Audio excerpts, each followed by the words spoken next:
நிச்சயமாக தலைவருடைய கட்டுப்பாட்டில் இருக்குமேனால் தேர்ந்தெடுக்கப்பட்ட மாவட்ட செயலாளர்கள் நீக்குவதற்கான அதிகாரம் யார் கொடுத்தது?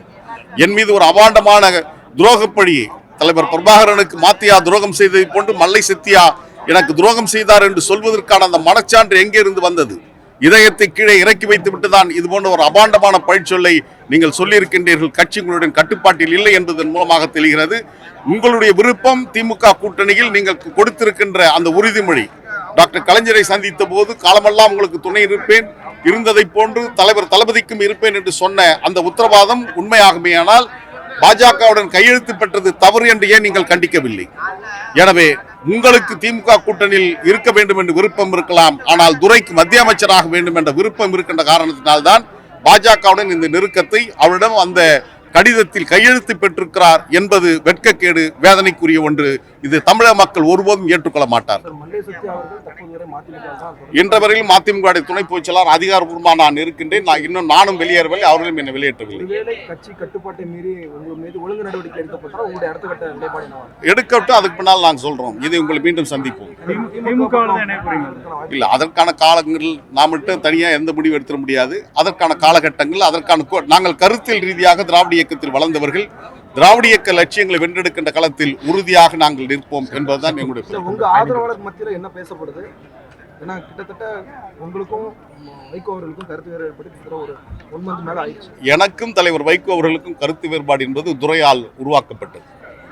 28 ஆண்டு காலம் அவருடைய மெய்காப்பாளனை போன்று அவருடைய சேனாதிபதியாக நான் பணியாற்றுகிறேன். அவர் இட்ட பணிகள் அனைத்தையும் செய்து முடித்தவன்.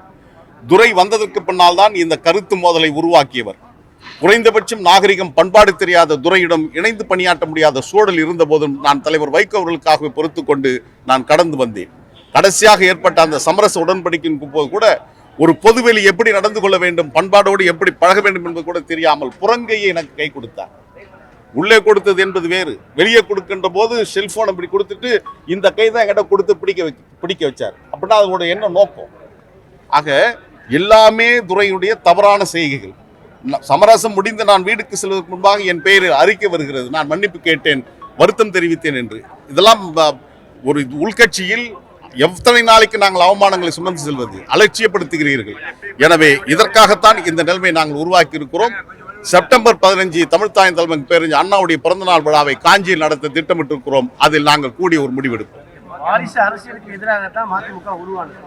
வாரிசுனால கட்சியும் பாதிக்கிறதா? இதே மாதிரி பாமகவுடைய தந்தை மகனுடைய இல்ல, நாடாளுமன்ற தேர்தல் நெருங்குகின்ற இந்த காலகட்டத்தில், மதிமுக சட்டமன்ற தேர்தல் நெருங்குகின்ற இந்த காலகட்டத்தில் மதிமுகவுடைய இந்த நடவடிக்கை என்பது ஒரு மிகப்பெரிய பிழை. அந்த பிழையை செய்திருக்கிறார்கள். அவருடைய பலனை 2026 அவர்கள் அறுவடை செய்வார்கள். நாங்கள் காஞ்சியில் நடத்துகிறோம். எங்களுக்கு அழைப்பு கொடுக்க மாட்டாங்கன்னு நினைக்கிறோம். அதெல்லாம் நாங்கள் காஞ்சியில் கண்டிப்பா கேட்பாங்க. டயா பூஸ்டர், சுகருடைய ரிமோட் கண்ட்ரோல் இனி உங்க கையில. அனைத்து மருந்து கடைகளிலும் கிடைக்கும். செய்திகளை உடனுக்குடன் தெரிந்து கொள்ள கீழ்கண்ட கேபிள் மற்றும் டிடிஎச் நெட்வொர்க்குகளில் எம்நாடு செய்தி தொலைக்காட்சியை காணுங்கள். பாதகம் செய்பவரை கண்டால் நாம் பயம் கொள்ளலாகாது பாப்பா. மோதி மிதித்து விடு பாப்பா, அவர் முகத்தில் உமிழ்ந்து விடு பாப்பா.